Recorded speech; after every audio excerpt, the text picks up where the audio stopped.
Thank you. In the past several decades, Jerome's early life has been the subject of significant scholarly attention.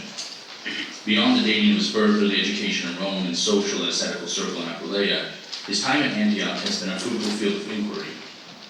The most substantive contribution, in my judgment, has been the extensive assessment of Jerome's social network, milieu, and influences.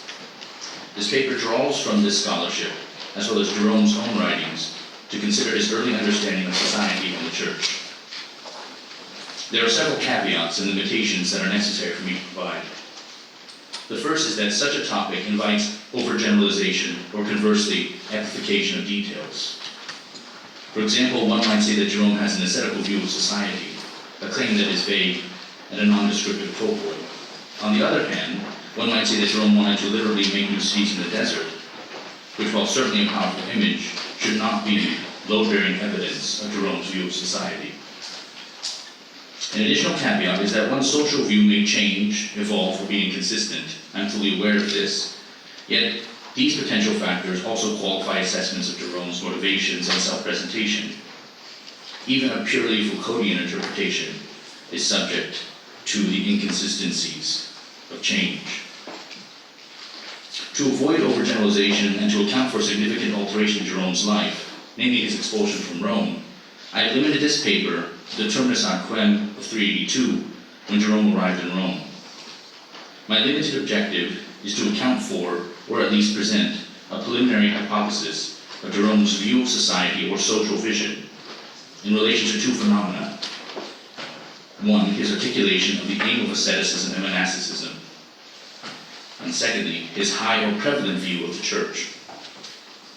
These relate to a series of attending dimensions, such as, first, the place of the Bible, its interpretation and study; secondly, the function of ecclesial unity and the sacraments; and the third, the purpose of asceticism and its relation to other social institutions.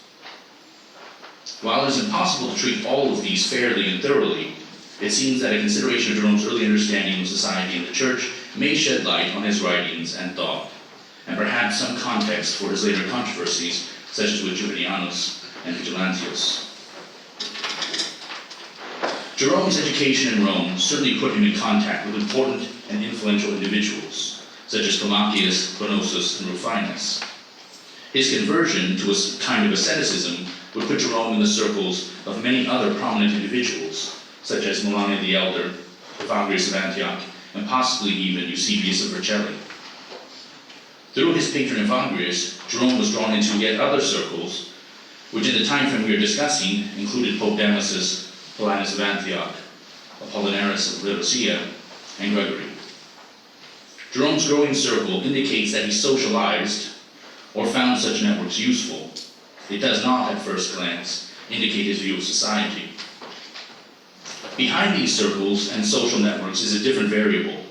Jerome, unlike Augustine, seems to have remained in largely Christian circles for most of his early life. His parents and family seem to have been Christian, and many of the relations that he rekindles in his homeland are Christian. Of course, his education in Rome under Donatus and Victorinus was, along with members of varying religious inclinations. However, Jerome discusses his trips to the catacombs and other holy sites, and he may have, it seems likely, he was baptized during his first day at Rome, before beginning his pursuit of a secular career at Trier. And this is a very, well, at least somewhat uncommon decision for an aspiring, educated young man. Hence, Jerome, unlike some of his contemporaries, such as Augustine, seems to understand society from within an almost exclusively Christian context. It is within this context that Jerome emphasizes not his conversion or baptism, but rather his conversion to take up an ascetical life.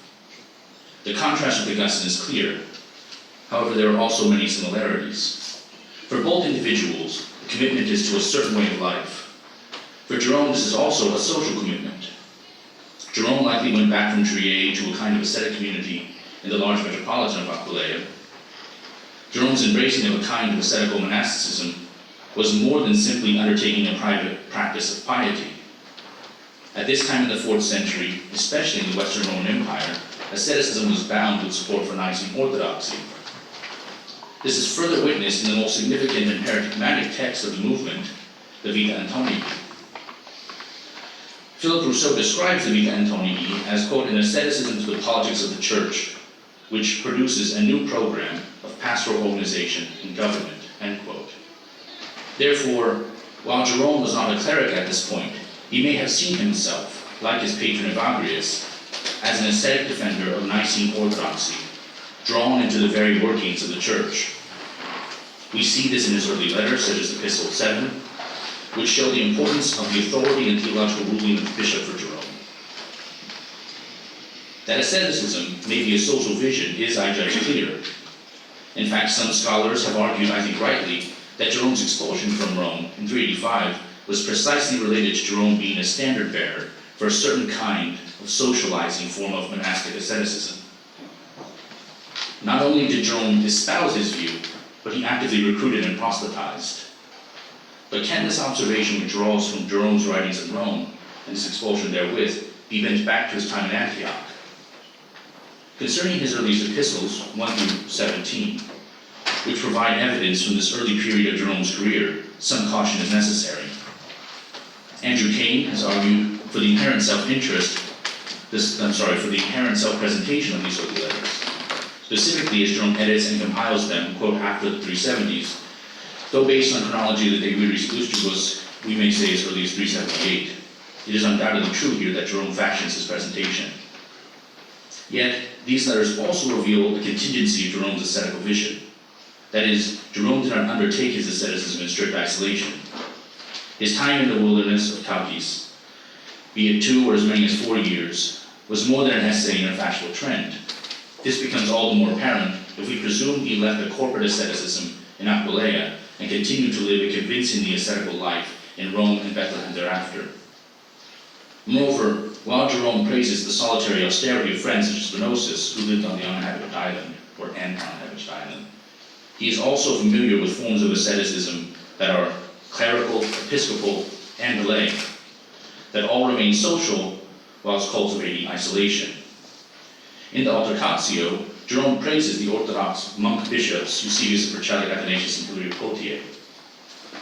Jerome might have foreseen his time in the wilderness as the permanent context of his practice when he began it. However, even at Chalcis, it does not seem that he understood it to be a complete rupture. Rather, his time in the wilderness, Chalcis, and his period upon his return to Antioch comport with Jerome's understanding of asceticism in Epistle 14. That is, withdrawal from society, leaving one's family, possessions, and patria. Jerome's Vita Pauline illustrates many of these dynamics. Far from being a slight insult or attempt to usurp his patron Evagrius, or even more so Athanasius, the Vita Pauline pays homage to both figures while expositing a subtle understanding of the purpose and aims of the ascetical life. The Vita Pauline not only depicts the lofty asceticism and the aim of complete configuration to Christ in body and mind, and it does so more overtly than does the Vita Antonii, but the Vita Pauline also provides images of this life as a social and ecclesial and also educated aim. One as far removed as Paul still somehow knows about the bishop Athanasius and still observes hospitality. Hence, in Jerome's Vita, he is not concerned with the middle of Paul's life, the day-to-day, but rather Anthony's journey to Paul and how he finds Paul at the end. That is, the focus of the social encounter and exchange is the focus of most of the Vita. The two martyr stories that begin the Vita are images of the two primary vices, gluttony and licentiousness or lust. The martyrs resist these temptations. Paul did not simply flee from them, he overcame them in a solitary paradise. Both accounts indicate Jerome's cautiousness and contempt for civic life. The beautiful garden, the gentle stream, and soft wind blowing in the trees recall the lavish gardens of wealthy Romans, especially common on country estates, where Jerome might have stayed. Later in the work, Jerome juxtaposes the earthly paradise with the heavenly paradise of the desert. Moreover, the term meretrix is used both for the prostitute in this account and later in the Vita when Anthony cries out against Alexandria, the meretrix civitas. The city is a prostitute selling herself or others for money and glory, as Paul's brother-in-law attempted to do with him. Thus, in the first chapters, Jerome militates against the primal vices of lust and gluttony, but also frames his argument as a criticism against the conception of the paradise offered by the city built on vice. This criticism of Alexandria, or perhaps more broadly of any civitas meretrix, should not be read in the context of Jerome's, or should be read, in the context of Jerome's epilogue in the Vita Pauline. Jerome criticizes the luxurious culture of the wealthy. However, his attack is not simply at all the wealthy of the cities, but rather the Christian elite. Jerome writes that Paul, quote, though naked, yet kept the robe of Christ. You, clad in your silks, have lost the vesture of Christ, end quote. This may be a call to the desert, but it is certainly a call to the Christians he's referencing's baptism, which ought to engender a different society governed by different social expectations and ends. In his Vita Pauline, Jerome calls for Christians to shun those temptations and distractions of the meretrix civitas and follow the Lamb. Only in this way can one say with Anthony that he has seen John the Baptist, Elijah, and Paul on this earth truly in paradise. The reality engendered through singular commitment to Christ transforms social relations. It may even transform society as such. If we consider Jerome's next work, the Altercatio, a more complex social vision is witnessed, one that draws from the broader Latin Christian tradition and is centered overtly on the Church. Indeed, Jerome's exaltation of asceticism in his early letters in the Vita Pauline seems to conflict with the logic of a work like the Altercatio. Jerome himself was ordained by the Antiochian bishop Paulinus, who himself had been ordained by Lucifer. However, Jerome did not support the strong position of Lucifer, but rather seems to have composed this work to assist in some détente between the four parties at Antioch. The Altercatio begins with the Luciferian describing how the world belongs to the devil and that he has made the church a lupanar, a brothel. Hilarius, the Luciferian interlocutor, argues that there is nullum societatem ecclesiae cum Arianis. As the debate advances, it becomes apparent that the Luciferian has a high view of the offering of the Eucharist and the office of the priest-bishop. Hence, one may receive back into communion as a penitent, the layperson, but one is not to receive a bishop as anything but a lay penitent. For Hilarius, the bishop is the seasoning of the whole world and of his own church. Therefore, if the bishop loses this salt, there is no means that the bishop may be resalted. Thus, to receive the Arian bishop back as bishop is to corrupt the whole church, and the Eucharist received is as one offered to an idol. Jerome's response is that the priesthood also includes the layperson in their baptism. Indeed, to receive a bishop as a penitent is to recognize the efficacy of baptism both for and by the bishop. Baptism does not depend upon the faith of the bishop or the one giving it. Similarly, not simply the Arian bishop, but most bishops are not of sound faith, as Jerome will write. They fail to study the Bible. Instead, they remain students of rhetoric and the philosophers. The Luciferians, then, replace the effects of Christ's cross and resurrection with the individual bishop's knowledge of the Christian faith. Orthodoxy for the Luciferian is not bound with the unity of the Church, affected solely by Christ and the Holy Spirit. In contrast, I think this is striking, for Jerome, orthodoxy is a societas founded on such unity. Though it is like Noah's Ark, it is a corpus permixtum. This unity is bound with the officium of bishops, specifically in the offering of the Eucharist. As Jerome famously says in this work, there is no such thing as a church without bishops. The church is not a society dependent upon individuals, or even the purity or knowledge of the bishops. Rather, for Jerome, the potency of the church is capable of a much greater transformation, as well as incorporating difference and even those held in viciousness. What then do these works suggest about Jerome's earliest understanding of society and the church? The first is perhaps obvious. The Church bears for Jerome the potential to utterly transform individuals as well as society. This means that the societas of the Church in all its grades includes sinners, laity, and clerics, and is centered on the efficacy and unity of Christ. Even more so, asceticism and virginity only find their true flower in the context of the Church, just as learning does through the study of the Scriptures.